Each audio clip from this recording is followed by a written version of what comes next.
اب میں ایک بات کرنے لگا، یوں ہوا کے جھونکے کی طرح گزرنے لگا۔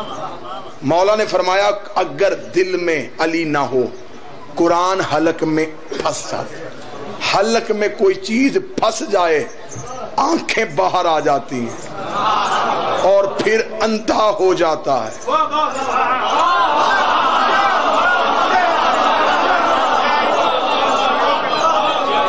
ہمارے ملک میں ایک ایسا سسٹم بھی ہے کہ بندہ نہ بھی حافظ ہو اور ہو نبینا، بندے کہتے حافظ جی رستہ دے، کنفرم ہو گیا کہ جو نبینا ہو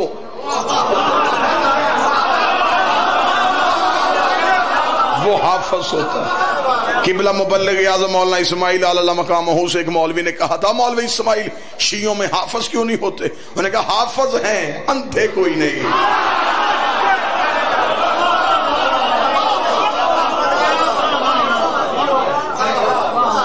اب یہ بھی میں بتا دیتا ہوں کہ آنکھوں کی نور کیوں چلا جاتا ہے۔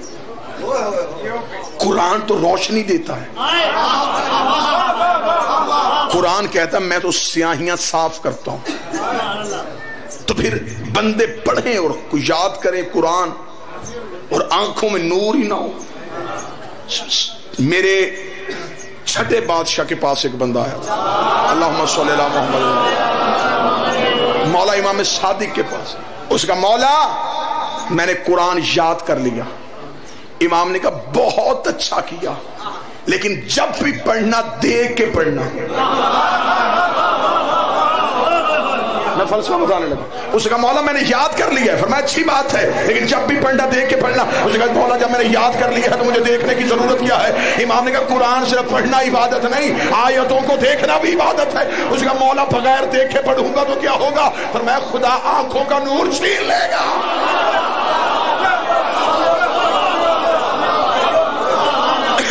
پورے قرآن میں مجھے ایک آیت بتاؤ جس میں اللہ نے کہا ہو کہ میرے قرآن کو حفظ کرو، ایک آیت بتاؤ۔ کہیں بھی حفظ کا حکم نہیں۔ افلا یتدبرون، اس میں تدبر کرو، اس میں عقل کرو، اسے سمجھو۔ قرآن رٹنے کے لیے نہیں آیا، قرآن سمجھنے کے لیے۔ بندوں نے قرآن سمجھ کے پڑھا ہوتا تو الف لام میم کا ترجمہ بھی آ جاتا۔ الف لام میم، الف لام را، یہ جی کیا ہے؟ یہ حروف مقطعات ہیں، ان کا علم اللہ نے کسی کو دیا ہی نہیں۔ تو جب اللہ نے دیے نہیں تو پھر اللہ نے قرآن میں رکھے کیوں؟ کہتے جی اس کے معنی چھپے ہوئے ہیں، پھر یہ بھی تو ماننا کہ کوئی وارث بھی چھپا ہوا ہے۔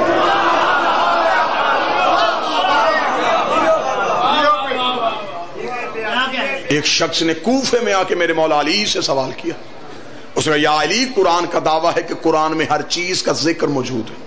مولا نے فرمایا بے شک یہ دعویٰ قرآن کا ہے۔ اس کا مولا ہر چیز کا ذکر ہے؟ مولا نے فرمایا ہر چیز کا ذکر ہے۔ مسکرا کے کہنے لگا مولا نبی کل کتنے ہیں؟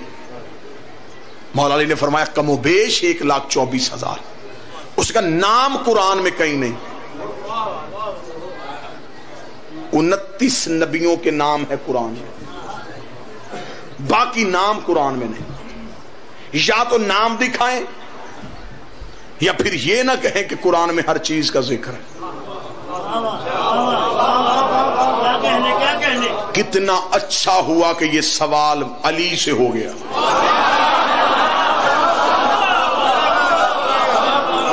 جواب ہم تک پہنچ گیا۔ کسی جاہل سے ہوتا تو یا نبی 29 ہو جانے تھے یا ایک آیت کم ہو جانی تھی۔ جاہل سے جواب میں پھر یہی ملنا تھا۔ بڑا اچھا ہوا کہ سوال علی سے ہو گیا۔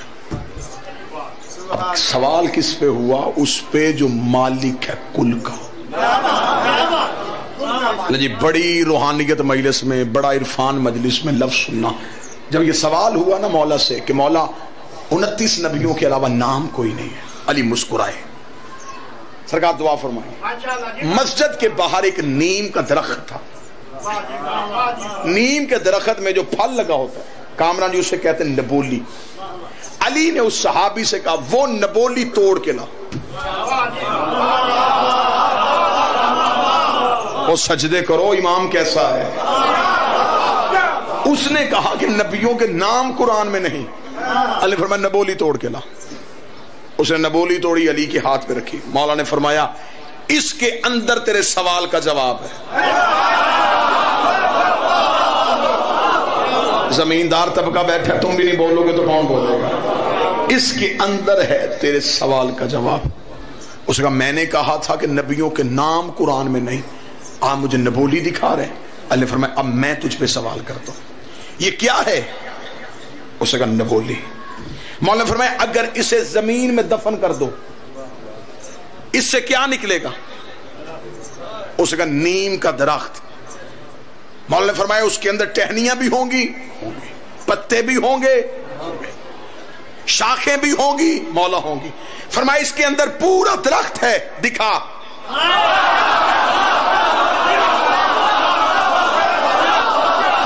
باہر سے تو کہیں سے نہیں آنا, اس کے اندر سے آنا ہے نا, تو دکھا دے.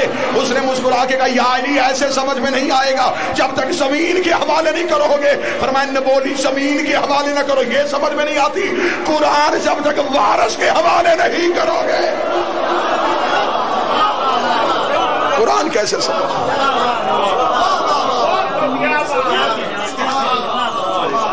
قرآن کے اندر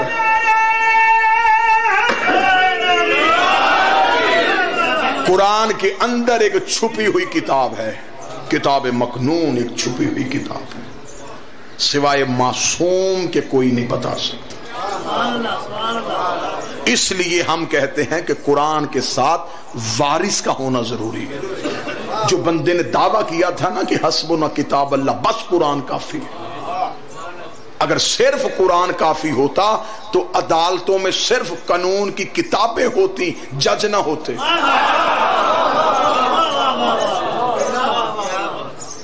پہلے حسبونا پھر سبحان اللہ, پہلے حسبونا پھر سبحان اللہ. رہی اپنی تیری زمین کوئی نہ, وہ پہلو دیر مبارک منے آئی, ہوں آخنا تمہیں صدیر کوئی نہ. لاکھ اللہ ہم سے تیرے تیرے تیرے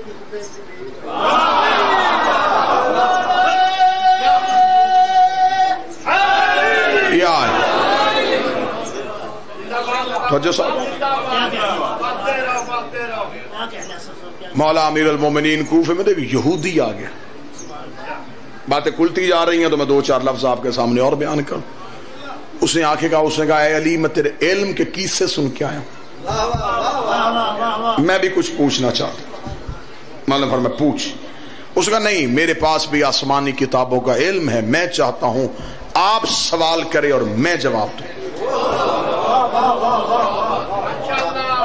آپ کا دعویٰ ہے نا سلونی کا, آپ جواب دیتے ہیں, آج آپ سوال کریں گے, جواب میں دوں گا. علی مسکرائے. اگر سامنے کوئی اہل علم ہوتا تو علی علم کی بات کرتے. اب سامنے یہودیوں کا ایک شعبدہ باز تھا. مولا امیر المومنین نے ہاتھ کو پیچھے کیا, مٹھی کو بند کر کے علی نے فرمایا بتا میری مٹھی میں کیا ہے.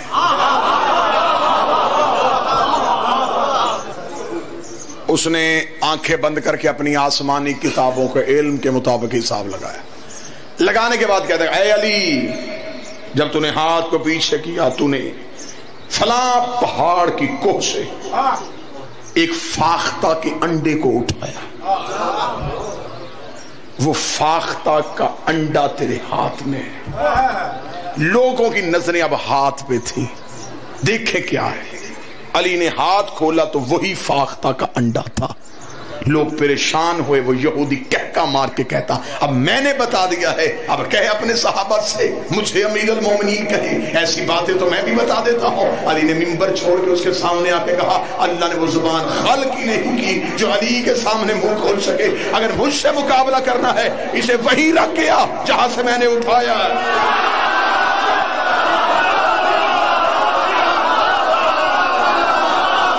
رکھ وہیں.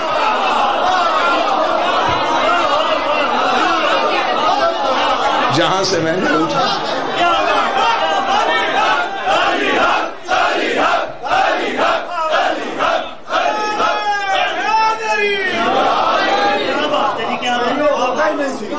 قرآن کے ساتھ وارثان کا ذکر ہوا. ایک انگریز نے کتاب لکھی تھی, کتاب کا نام تھا دی آنٹ, چیونٹی پہ لکھی تھی. 20 سال ریسرچ کی اس نے, 20 سال. کس پہ؟ صرف چیونٹی پہ. 20 سال ریسرچ کی کہ صحرا میں چیونٹی کی کون سی نسل ہوتی ہے, دریائی علاقوں میں کون سی ہوتی ہے, سمندری علاقوں میں کون سی ہوتی ہے, بنجر زمین پہ کون کون سی چیونٹیوں کی نسلیں ہوتی ہیں. اس نے 20 سال ریسرچ کی. کتاب مارکیٹ میں آئی, دنیا چکرا گئی. اتنا بڑا ریسرچ اسکالر 20 سال صرف چیونٹی پہ ریسرچ کرتا تھا. نجف کے ایک طالب علم نے اسے مولا علی کا خطبہ بھیج دیا جو علی نے کوفے کی ریت پہ بیٹھ کے چیونٹی پہ دیا تھا. اب داد اس جملے پہ نہیں بنے گی, داد اس سے اگلے جملے پہ بنے گی.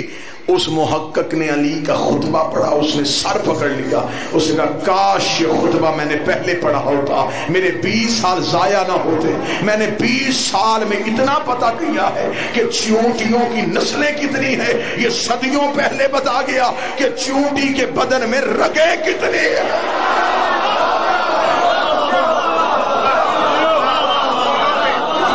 میں نے صرف نسلیں بتائیں, یہ رگیں. مولا نے خطبہ دیا تھا, زمین پہ جاتے ہوئے مولا نے چیونٹی اٹھائی تھی, اور یہ چیونٹی کی بھی آواز ہے. پریشان ہو گئے تو میں چھوڑ دوں ممبر جی. یہ چیونٹی کی آواز ہے, اور حجت کائنات کی ہر چیز پہ حجت ہوتی ہے. حجت کا اختیار صرف انسانوں پہ نہیں, ہر چیز پہ. چیونٹی کی آواز ہے. اگر چیونٹی کی آواز نہ ہوتی سلیمان نبی تخت پہ نہ سنتا. ہوا میں تخت جنات نے اٹھایا ہوا. وادی نمل سے ایک چیونٹی بولی, اسے کہتے ہیں نبی کا اختیار. سلیمان نے کہا تخت اتارو. چیونٹیوں میں سے اسی چیونٹی کو اٹھایا. سلیمان نبی نے یوں ہاتھ پہ رکھا. ہے تو چھوٹی سی, زبان تیری بڑی.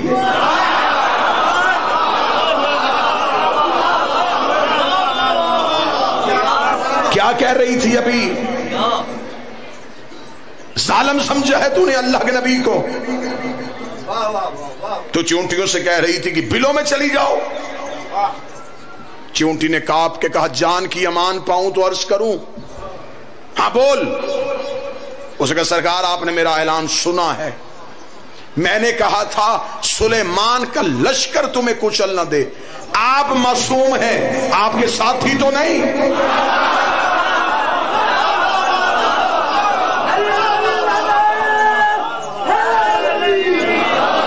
آپ معصوم ہیں, آپ کے ساتھی تو معصوم ہیں. نبی کو دلیل بڑی اچھی لگی. سلیمان نبی نے کہا کس سے مخاطب ہے تو جانتی ہے میں سلیمان نبی ہوں. میرا تخت ہوا میں اڑتا ہے, جنات میرے تابع ہیں, فرشتے تابع ہیں. میں ہواؤں کو چلنے کا حکم دیتا ہوں, کائنات کی ہر مخلوق کی بولی کو سمجھتا ہوں. اسے نبی کے ہاتھ کا بوسہ لے کے کہا عزت آپ کی بھی بڑی ہے, عزت میری بھی کم نہیں. آپ کا تخت ہوا میں اڑتا ہے, میرے پاؤں تیری ہتھیلی پہ ہے. چلے میں جملہ تبدیل کروں. سلیمان کے ہاتھ پہ چیونٹی آ جائے تو وہ فخر کرتی ہے, نبی کے کانتوں پہ علی آ جائے. اور میرے 5ویں بادشاہ فرماتے ہیں کہ ایک مرتبہ اس وادی سے سلیمان گزرے اور جنگ صفین سے واپسی پہ اسی وادی سے علی گزرے. اب جس نے 70 محبت کے ساتھ جو فقیر نواز لوگ بیٹھے ہیں جب جناب سلیمان گزرے تھے تو چیونٹیوں کی سردار جو اس وقت تھی اس نے کہا تھا بلوں میں چلی جاؤ کہیں سلیمان کا لشکر تمہیں کچل نہ دے. جب علی گزرے چیونٹیوں کی سردار نے کہا ایھا النملا، او چیونٹیوں بلوں سے باہر آؤ، وہ دیکھو علی آ رہا ہے، بلوں سے باہر آؤ، وہ دیکھو علی آ رہا ہے. جیسے سلیمان نے اٹھایا تھا ویسے ہی علی ابن ابی طالب نے چیونٹیوں کی سردار کو اٹھایا. فرمایا صدیوں پہلے یہاں سے ایک نبی گزرا تھا، اس کے سر پہ نبوت کا تاج تھا، اس کا تخت ہوا میں تھا، وہ کائنات کی مخلوقات کو ساتھ لیے ہوئے تھا. تب تمہاری سردار نے کہا تھا بے بلوں کے اندر چلی جاؤ، آج تو نے کہا کہ بلوں سے باہر آ جاؤ. چونٹی نے علی کا ہاتھ چوم کے کہا وہ نبی تھا، تیرا چہرہ دیکھنا عبادت ہے.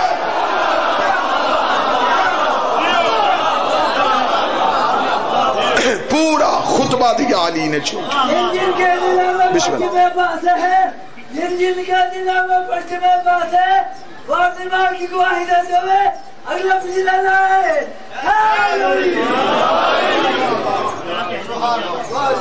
علی نے فرمایا تھا چیونٹی کی پورے سال کی خوراک گندم کا ایک دانہ ہے.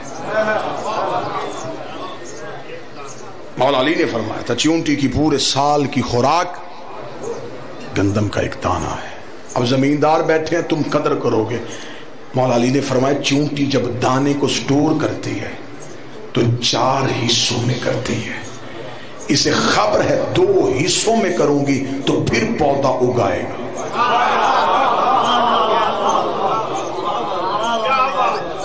یہ دانے کو 4 حصوں میں کر دیتے ہیں. گندم کے دانے کے درمیان میں ایک لائن ہے. اللہ نے بتا دیا کہ سارا تیرا نہیں، یہ تیرے ساتھ کسی اور کا حصہ نہیں. چلے بات یہیں کی ہے تو میں یہیں پہ آخری لفظ کہوں اور آپ کو سلام کروں. مولا فرماتے ہیں کہ چیونٹی ایک دانہ 4 حصوں میں تقسیم کر کے سٹور کر لو. علی نے فرمایا تھا آپ نے اکثر دیکھا ہوگا چیونٹیاں جب بھی چلتی ہیں قطار میں چلتی. مولا نے ان کی قطار میں چلنے کی وجہ بتائی تھی. مولا فرماتے کہ ہر چیونٹیوں کے قبیلے میں ایک سردار چیونٹی ہوتی. وہ چیونٹیاں خود اسے سردار نہیں بناتی، اللہ ہر قبیلے میں ایک ایسی چیونٹی پیدا کرتا ہے جس کے منہ میں خاص قسم کا لعاب ہوتا ہے. جس قبیلے میں وہ چیونٹی آ جائے وہ اسے اپنا امام سمجھتی ہے. چیونٹیاں بھی اپنا امام خود نہیں بناتی.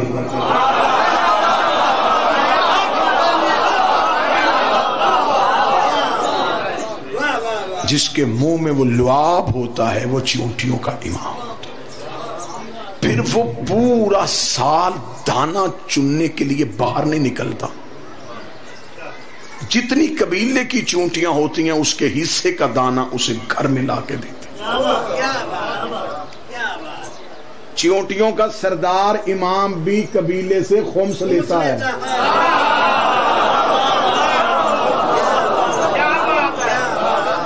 اب وہ اپنے گھر میں رہتا ہے. اب اس کی ڈیوٹی کیا ہے؟ اللہ نے یہ رکھی ہے کہ بس انہیں بیٹھ کے کھانا نہیں.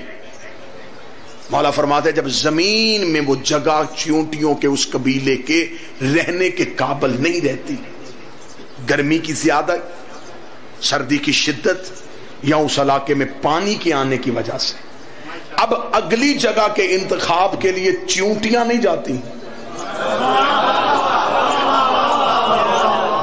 اب وہ جس نے پورا سال بیٹھ کے کھایا ہے نا، اب وہ گھر سے نکل گیا. سطر کا لہو ہو گیا، جگر پہ خنجر چلے گا. ہجرت جب بھی کرے سردار کرتا ہے.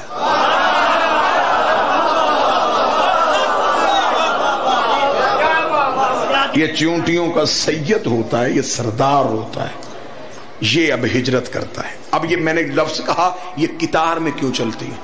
مولا فرماتے جب وہ نئی جگہ کے تعین کے لیے، انتخاب کے لیے گھر سے نکلتا ہے تو وہ جہاں جہاں سے گزرتا ہے اپنا لعاب پھینکتا جاتا ہے.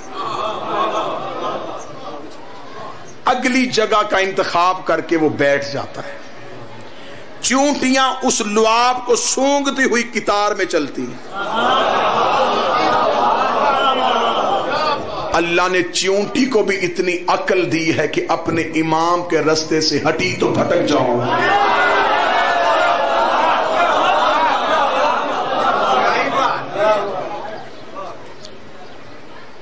عبادتوں کو قطعاً کبھی بھی بسم اللہ عبادت پہ تکبر کر کے وارثان عبادت کو نہ چھوڑنا.